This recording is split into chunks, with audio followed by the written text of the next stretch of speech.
Britain's history is steeped in a mixture of glory and shadow, with its long and dark past marked by tumultuous events and eerie legacies. From the Roman invasion to the medieval plagues, the nation has seen a wealth of human drama and suffering. The medieval era was a particularly dark chapter, with the Black Death sweeping through the population, decimating nearly a third of the people and leaving a permanent mark on the societal fabric. The following centuries were equally as turbulent, with witch hunts driven by superstition and fear, leading to brutal executions of hundreds, particularly under King James VI and I. The 17th century brought further calamity, with the Great Plague of 1665, which claimed the lives of around 100,000 Londoners, and the Great Fire of 1666, which razed much of the city. These events not only caused immense suffering, but also transformed the urban landscape and left scars that are still evident today. The Industrial Revolution, while heralding progression and innovation, introduced a new era of hardship for the working class, with factories becoming synonymous with exploitation, child labour, and horrendous conditions. This rich and often grim history has given rise to numerous dark tourism sites across the UK. The Tower of London stands as a symbol of royal power and brutal executions, with the ghastly presence of Anne Boleyn haunting the grounds. The eerie ruins of Whitby Abbey, famously associated with Bram Stoker's Dracula, draw visitors intrigued by Gothic horror. Edinburgh's underground vaults offer a chilling glimpse into the city's past, revealing tales of crimes and poverty. For those interested in exploring these macabre destinations, A Guidebook to Dark Attractions in the UK serves as an essential companion. This book meticulously details sites of historical horror, from infamous execution sites to haunted castles. It provides not only directions and particular information, but also a historical context, bringing to life the stories of tragedy and intrigue that have shaped Britain's dark tourism landscape. Through this guidebook, readers can delve deeper into the nation's sombre heritage, uncovering the sinister tales that lurk beneath its picturesque facade.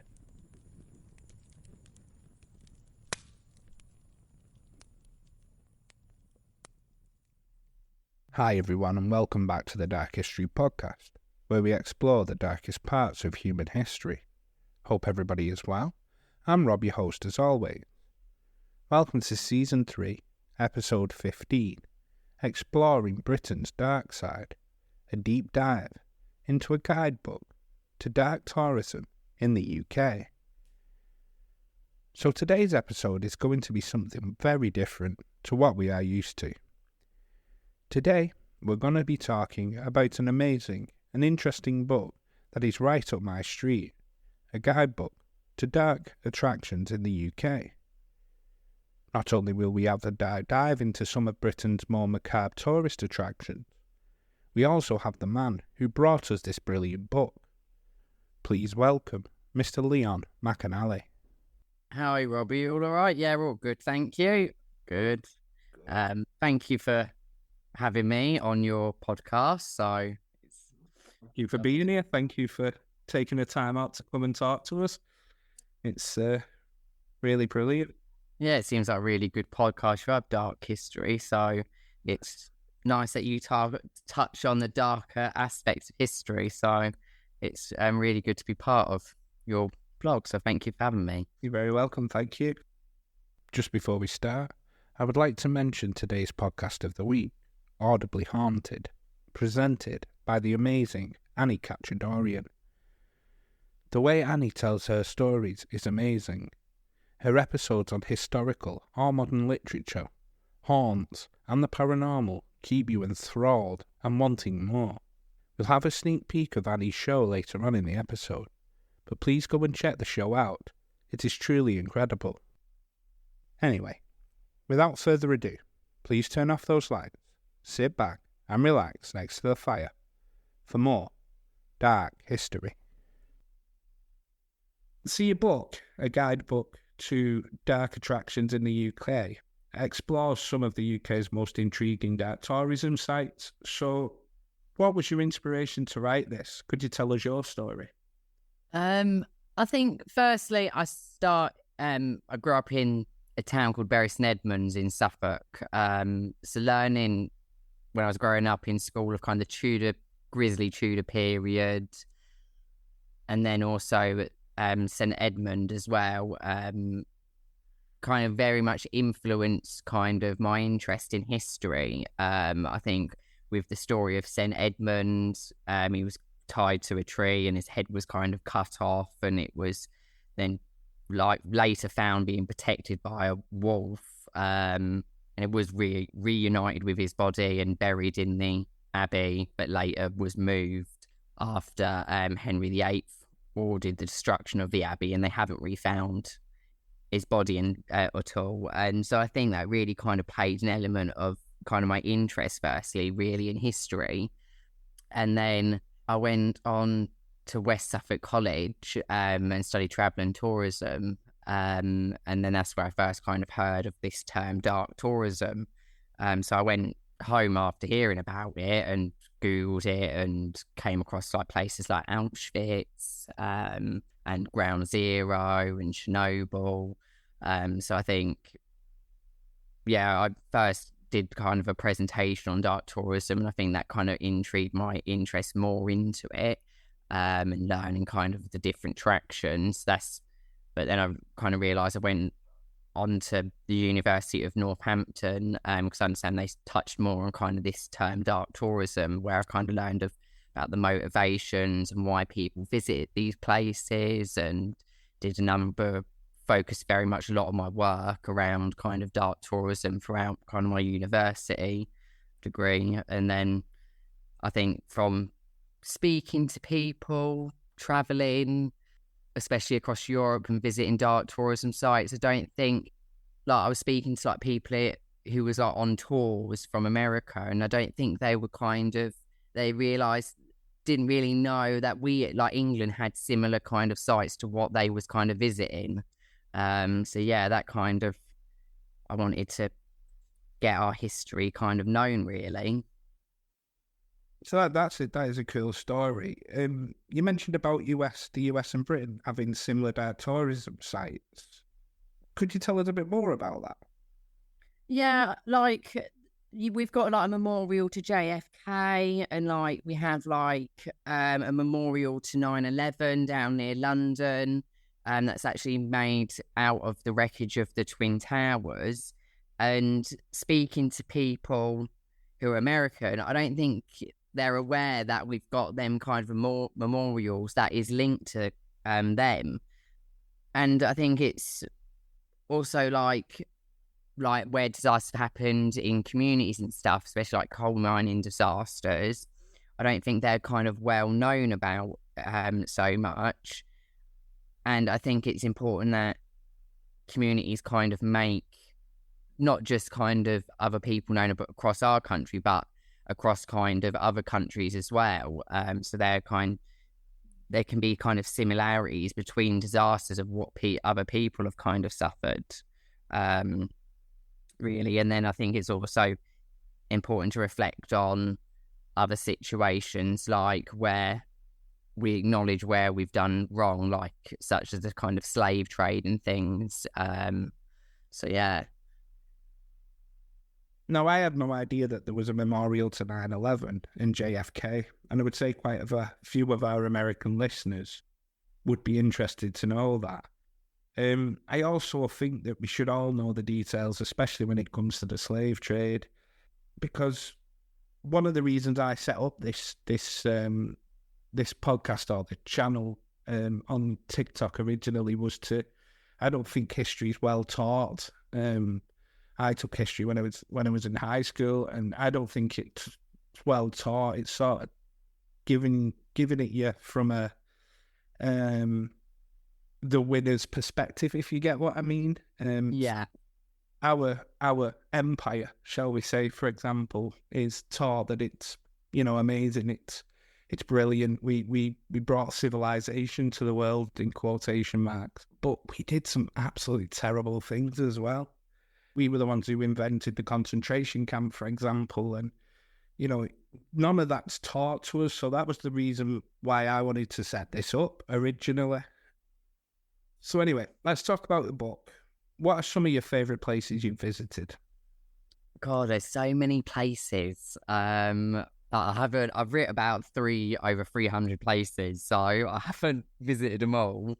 I have visited a number of kind of places. I think, as well as kind of visiting them, there is places that are still kind of interest that I wish to visit. Like, I haven't visited the Oaks Colliery disaster that happened, as well as I have actually visited, like, there's a crypt in Northamptonshire in the village of Rothwell, and that's just down the road from me, so I have visited that. I haven't visited the Alice Nutter Memorial, but I think that's kind of a very interesting story, and I would like to take a kind of more focused trip around kind of witchcraft and its history. In England, I've visited kind of some of the Magnificent Seven cemeteries. I do like a good old cemetery. I think it brings a kind of peaceness to me, and I do find that there's just so much different architecture on display, from kind of Victorian Gothic architecture to kind of Egyptian mania kind of architecture as well. So yeah, there's loads of different places. Sorry, I'll just jump in there. You mentioned Alice Nutter, and she was one of the Pendle Witches, and they were the focus of my Halloween special back in the first season. It's a story that's very close to home to me. It's actually half an hour's drive away from my house, that memorial, and the actual hill, the Pendle Hill. That I've actually been to that memorial, and it's like a statue to her, isn't it? Made out of copper. Yeah. What is in the book about Alice Nutter, or is it about the whole Pendle witch trials, or is it just the memorial? It's kind of a bit of both. There's I tell kind of the history, like the story of Alice Nutter and what kind of happened, and then it's got about the memorial and kind of its significance, and then it's also got other elements, because I believe there's a kind of witch kind of trail that you can take, that the walk they kind of took to the Lancaster Castle as well. Yeah, I think it's a very kind of significant kind of story, especially for like kind of witch kind of history in Britain. It's a well-known story. Obviously, it happened in 1612. Just trying to remember. And I believe, pardon? I think it was around that, yeah. Yeah, I think it was around 1612. I can't remember all historical facts, even though I've written about them. And then, yeah, I think 12 was accused. I think one was let go, one died while being held in captive, and then the 10 were kind of executed. And I think, like, I tell of that kind of story, what happened. I mentioned kind of about the memorial and its kind of significance of kind of what's like that significance at that kind of time, because that was happening. Like, there was a number of kind of witch trials going on across Europe, and then what I think was it in 1690s, then you're looking at kind of the Salem kind of witch trials that happened overseas, and that's a kind of well-known aspects kind of, so there's kind of links that are kind of overlap kind of there. I think there's a number of other kind of witch kind of places throughout my book, like you've got kind of the witch as well in Edinburgh, and then like there's old Mother Shipton's cave, as well as kind of the Witchcraft Museum in Cornwall, and So there's a number of kind of places throughout my book. I haven't kind of visited many kind of witch kind of craft and witch history places, but I would like to take a more kind of focused trip across the UK, of doing kind of a trip of witchcraft and its history, because I think it's not just recently that Exeter University is offering kind of a witchcraft course that people can learn kind of about witchcraft and its history, and about kind of the executions that took place, and things. Yeah, I think it's a really important kind of memorial. Witch trials are a significant part of British history, though. Saying that, though, witch trials were not just in Britain, like you said. They were in Europe and they were in the USA. And it was such a turbulent time in history. Religious fervour mixed with wild superstition. And it equaled a lot of people losing their lives in some pretty gruesome ways, to be fair. Burning at the stake and stuff like that. There's a castle in Austria that's called Mousham Castle, which had some pretty heinous witch trials. Have you ever ventured to places further afield? Yeah, I have ventured, not to witch kind of like places that have kind of witch history linked to it so much. I have visited a number of places across Europe, from Auschwitz to a bone chapel near Prague in Czech Republic. I've visited the catacombs in Paris. I've been to it's called Monument Cemetery in Milan.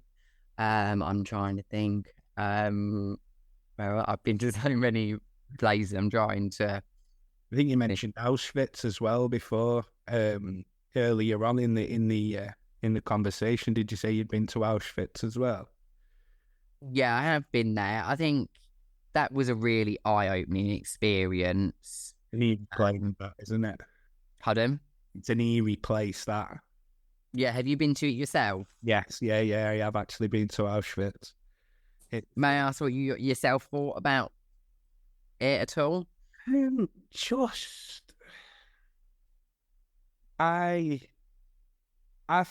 just thought it was such a strange place to be. It was a heavy place. You know, you see all the shoes and the suitcases and stuff like that. It just really rattles it home that you know, this actually happened here, and so many people actually lost their lives. And it is pretty eerie. It's just the only way I can describe it is eerie. That's how I kind of felt when I visited. I don't know if it was the same for you, but we came away, and it wasn't until we came away, like we visited the Birken. Is it Birken? I can't pronounce it. It's part of the other one in Poland. Yeah, is it Birkenau? Yeah, Birkenau. Yeah, was just up the road from it, because they were kind of linked.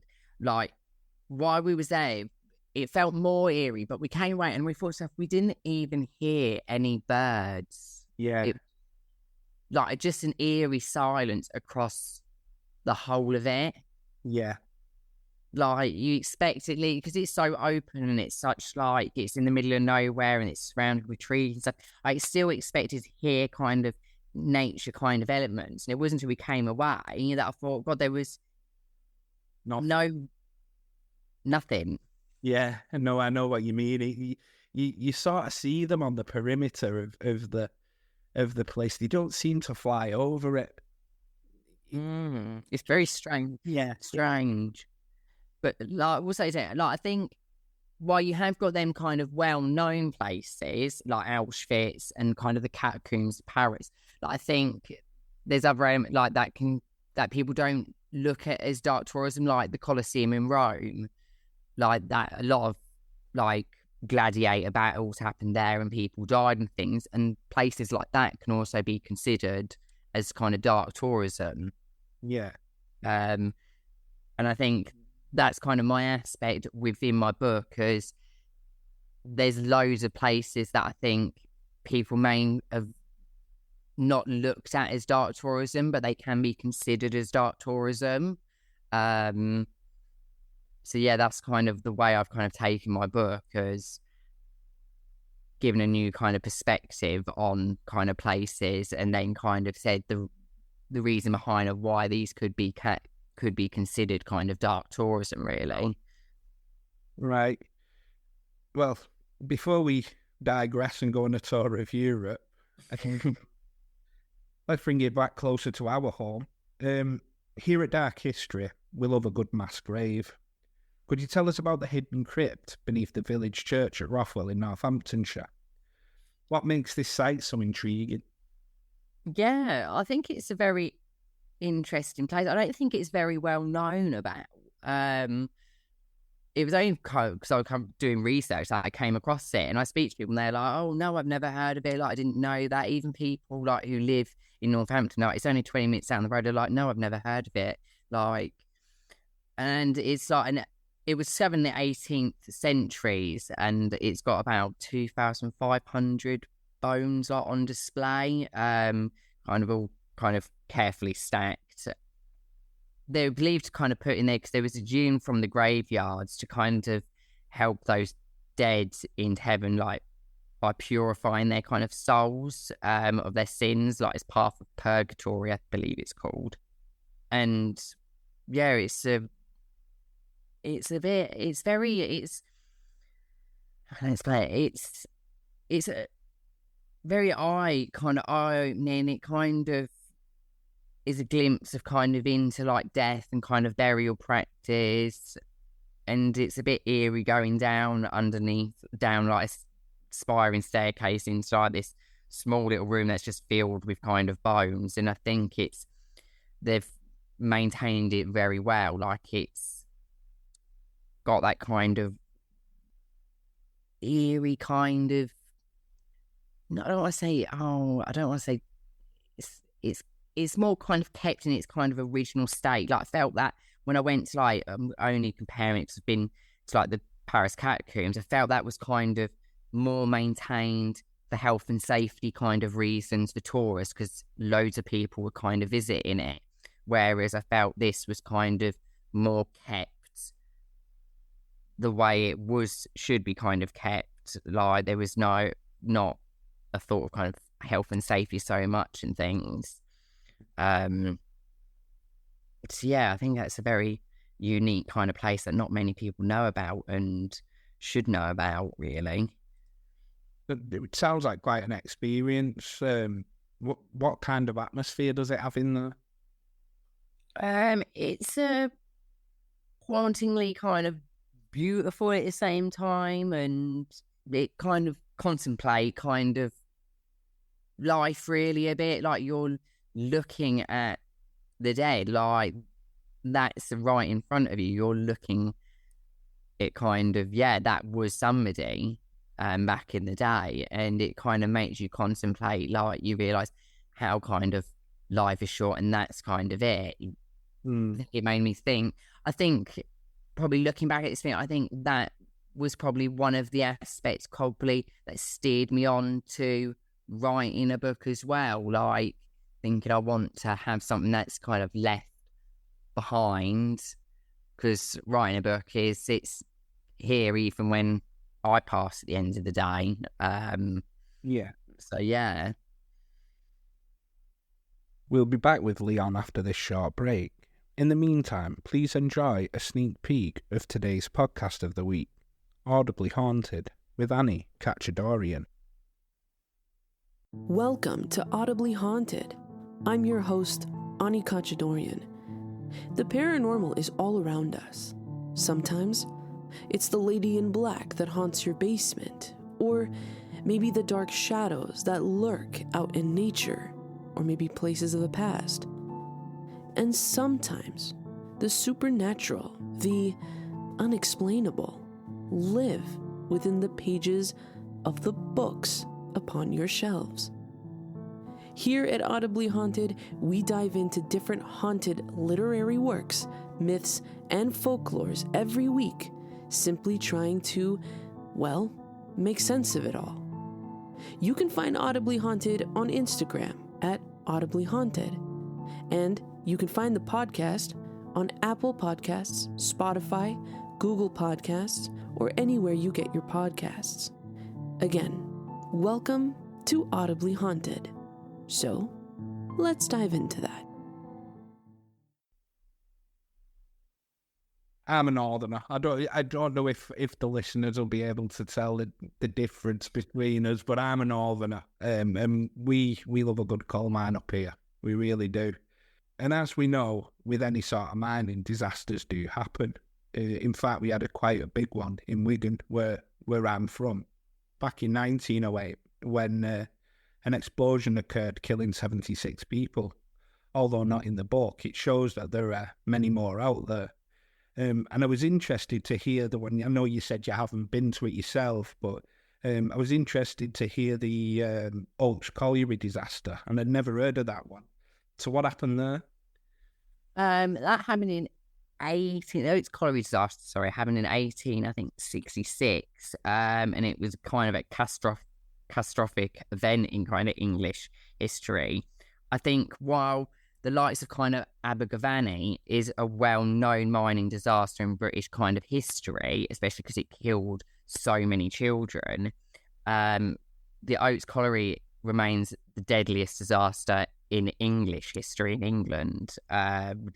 And it was a coal mining explosion that killed 361 miners and rescuers, making it kind of the worst mining disaster in England. And there's a memorial that's located kind of in the centre of Barnsley, and there's some plaques as well that kind of tell a lot of its history round, because the Oaks Colliery is just outside of the town, and there's some plaques there that people can go and visit too. But I think there's some sort of, I think their plan is to try and get some funds so that it can open and be safe for people to go in and obviously learn about kind of the history. And I think it's a kind of really important memorial that I think all the like kind of community have got together and like supported this memorial and remembered those who have died as part of their kind of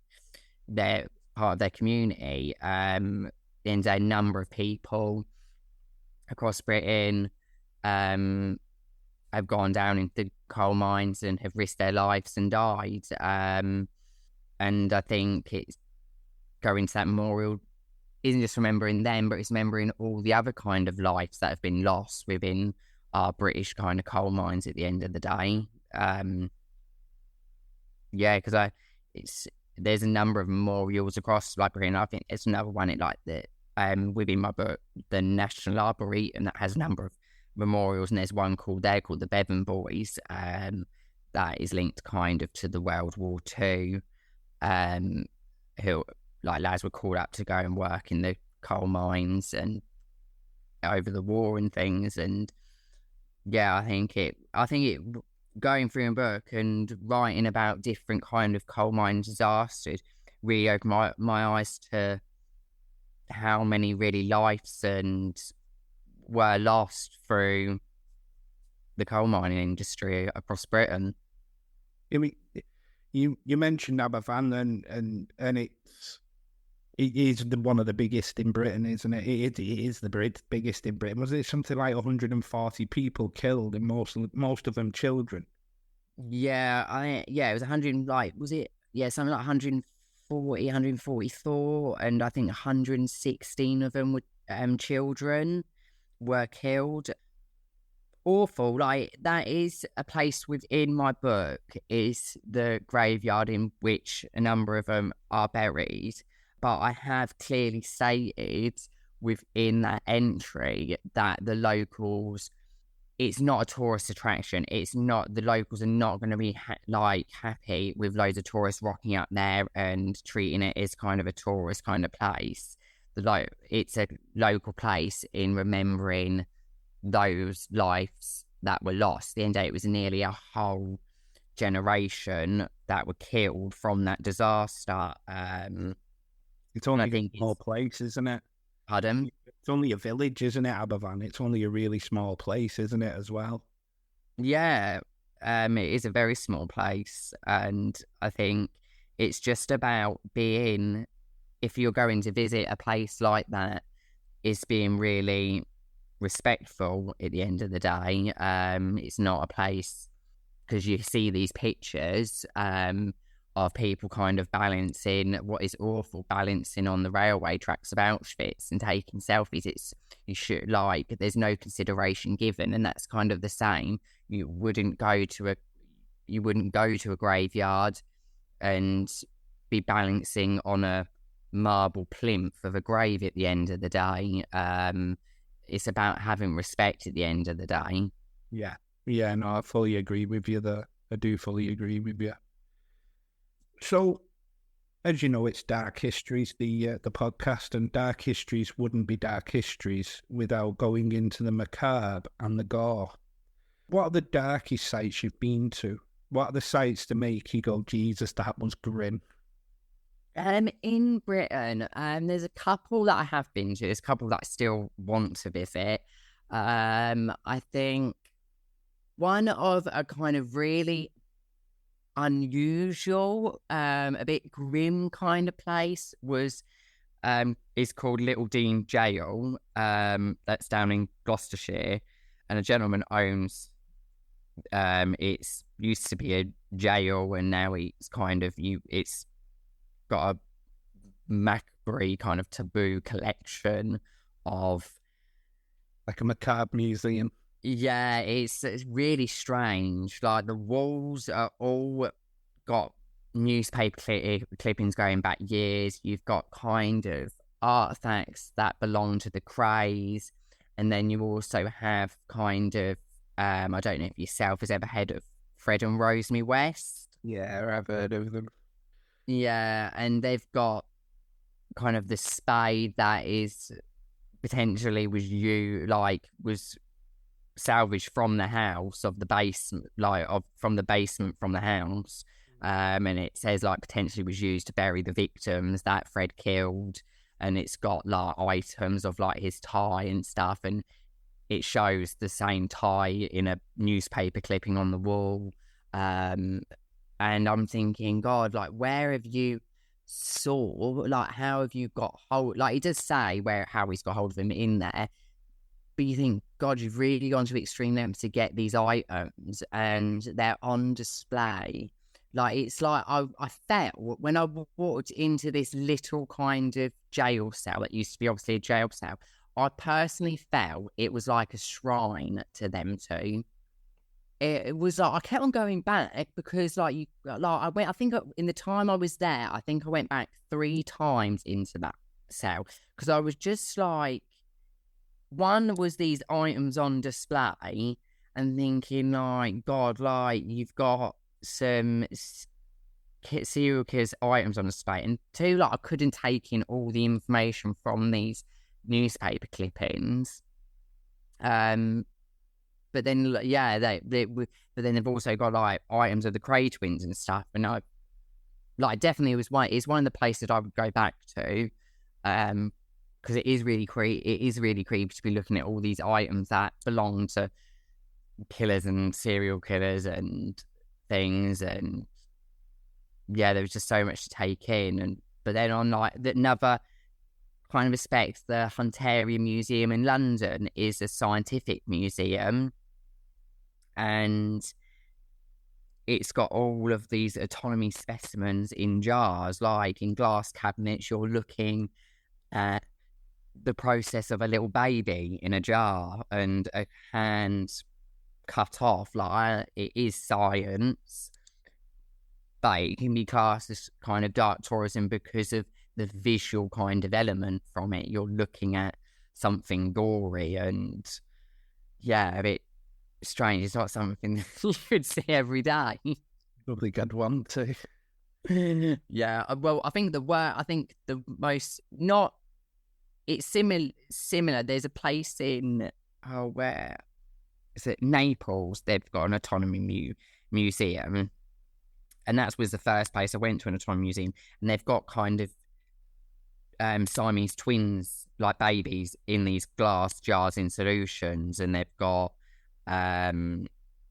private genital parts and God knows what. And then it was, I think And then, I thought, God, there's no place like that in like England. And then it wasn't till I think the ending of my kind of book of writing that I came across it, because it was just opening up in 2023 last year. I think around about May, it was reopening after refurb. So I went down there, and it was just as unusual looking at these, mutated kind of body parts sealed in glass jars, from eyeballs and babies to hands and foot, and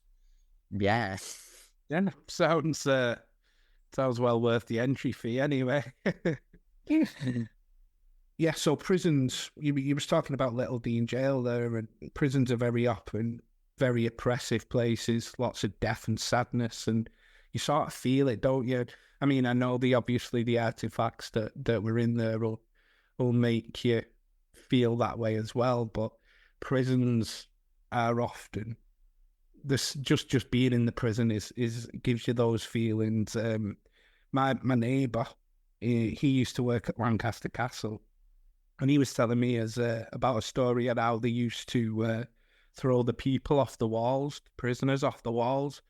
Not him personally, but during the Jacobite rebellion in, I think it was 1745 to 1746, if memory serves. Then they had a game to see if they could throw them from the walls and land them into the well. And if they hit the target, it was a long way down to the water, to a watery death. And if they didn't, well, I'll leave that one to your imagination. Sort of went with a splat. And I know what you mean about the museums and you know, they're not nice. They're not a place that you've got like a morbid curiosity towards it, haven't you? You want to see it and you don't want to see it. So I understand what you're saying with the museums. And you was mentioning about graveyards as well previously.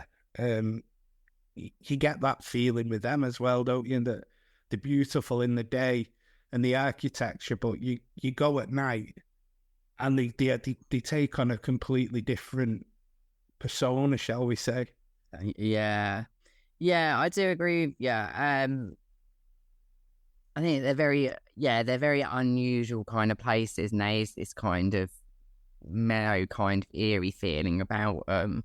I think with the prisons, like, there's a number of prisons I've got within my book, like Shrewsbury Prison and Bodmin Jail and the Oxford Castle and Prison. And it's going to be if you're going to go in the daytime and take a factual kind of history tour, it's going to feel very different if you was to go in the nighttime and you're going to take a ghost tour.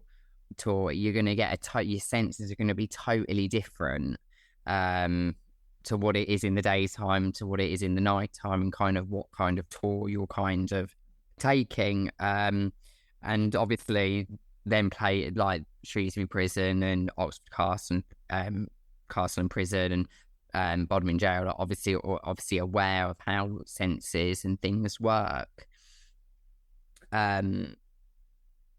So the Oxford Castle and Prison, Bodmin Jail, I believe parts of their prisons have actually turned into kind of accommodation, so people can go and stay in the cells. They've kind of knocked the wall through and they've made it into like a double cell when you can stay within the cells. And I think dark tourism is kind of giving that kind of gateway to this kind of immersive kind of a bit of more of an experience to tourists, really. And I think dark tourism is giving it kind of that, I don't want to, it's kind of a gateway. I don't want to say like it's not giving that okay thing. But yeah, I think it's kind of helping that situation. It's the same going, like you said, you mentioned about the cemeteries. Going to a cemetery is totally different to going to a cemetery. I've been to a cemetery in the daytime when people are walking around, and I've been to that same cemetery of an evening, and you'll get your senses are totally different. I think, really. Yeah, no, I totally understand what you mean. And when you was talking about Bodmin jail, then on Bodmin Moor, have you heard of the Jamaica Inn? I don't know if that's in your book, or have you heard of the Jamaica Inn? No. What is the Jamaica Inn? So the Jamaica Inn is a pub on Bodmin Moor, and it was a smuggler's pub years ago. But when you go in, it's quite commercialised now. But when you go in, there's plaques all the way around the pub that says such and such a body was stabbed and murdered here. Such and such a body was shot and murdered here. This is where 3 people fought over a poker game where 2 got shot. It's such a mad place to visit. So maybe that's one for your one on the itinerary for you to visit as well. Yeah, I'll definitely keep that in mind. It's just been so I'd like writing a book covering like over 300 places, and it is. And I'm not like, loads of people said, "Oh, have you got this place in there? You got this place?" No, I can imagine. I've got something I've been like, no, like it's so hard to cover so much. Like it became to a point, I think, where I was writing, like I said, the Hunterian Museum in London, and there was another place in Edinburgh, and I had to cut the line and go, enough is enough, or I could just write and write and write, and it's never gonna end at the end of the day. I think that gives me more kind of ideas, but the whole aspect of my book is to give that kind of factual element through my book, because I believe that is what dark tourism is. I think it's very taken out of context, not so much probably in England, but I think the Americans see it as dark tourism is places that are haunted and are paranormal, whereas dark tourism is actually the factual kind of history and the significance of what happened, really. Is there any plans to expand on the book? Maybe go into a series? Oh, well, like you mentioned a place that I hadn't heard of. There's ideas on the back burner. There's little ideas tweaking away. But I first need to get kind of my focus on sharing the over 300 kind of places that I've written about at the moment. That's my focus at the moment. And yeah, they may be ideas in the future, should we say. I'm not going to say too much. It sounds promising. So I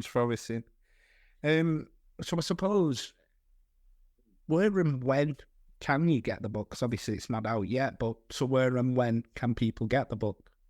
It's going to be available on Amazon, across Amazon platforms on the 24th of the 7th, 24, so the 24th of July. So this month. Brilliant. And is there any other means that people can get information from yourself? Yeah, people are more than welcome to contact me by my website. There's a contact page that people are more than welcome to get in contact with me if they have any questions or wish to know anything. I'm happy to kind of discuss things, and people can keep up to date via my kind of Facebook page as well. And yeah, I'll reply to comments and stuff and posts and things. So yeah, I'm more than welcome to get back in contact with people and respond to people.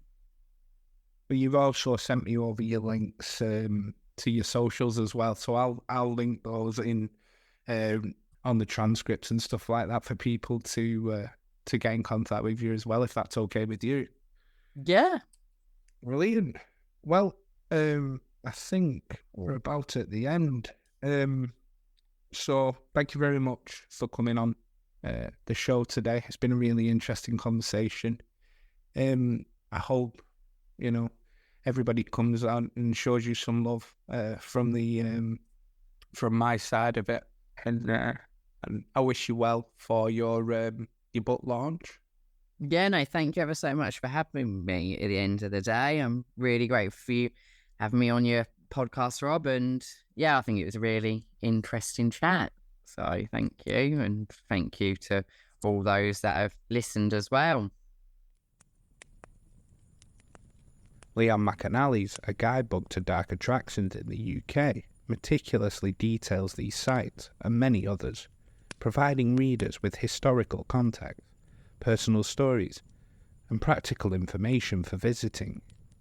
The book is a journey into the heart of Britain's shadowy past, inviting readers to explore the places where history's darkest events unfolded. Through Leon's vivid descriptions and insightful commentary, the guidebook offers a comprehensive look at the locations that continue to captivate and educate those drawn to the macabre. Whether you're a history enthusiast, a fan of the eerie and unexplained, or simply curious about the hidden corners of Britain's past, A Guidebook to Dark Attractions in the UK is an essential companion. It opens a window into the sombre yet fascinating stories that have shaped this nation, offering a unique perception on the rich tapestry of British history. So before we go, I just want to thank Leon for coming on to the show today and sharing with us about his amazing book, and wish him all the best with his launch. If you could please drop a review on the show, it really does help the podcast out. The more reviews, the more the algorithm pushes the show out there. If you think friends and family may be interested in the podcast, then share it with them. Links to all socials are below. I know adverts can sometimes be a pain, but if you would like ad-free episodes, the link to the show's Patreon is also below. The Patreon is for people who want to support the channel, but you don't have to. As always, if you've been listening for a while and not subscribed, please do it, in that way you never miss an episode. Don't forget to go and check out the lovely Shay and Jodie over at the Rainy Day Rabbit Holes podcast, and also Headlines and History with my friend John Mollick. At the minute, we're just working on a collaboration episode that will be coming soon. So with all that out the way, thank you again to Leon for coming on the show. Thank you again for listening, and join us next time for our next episode as we delve into another event and more dark history.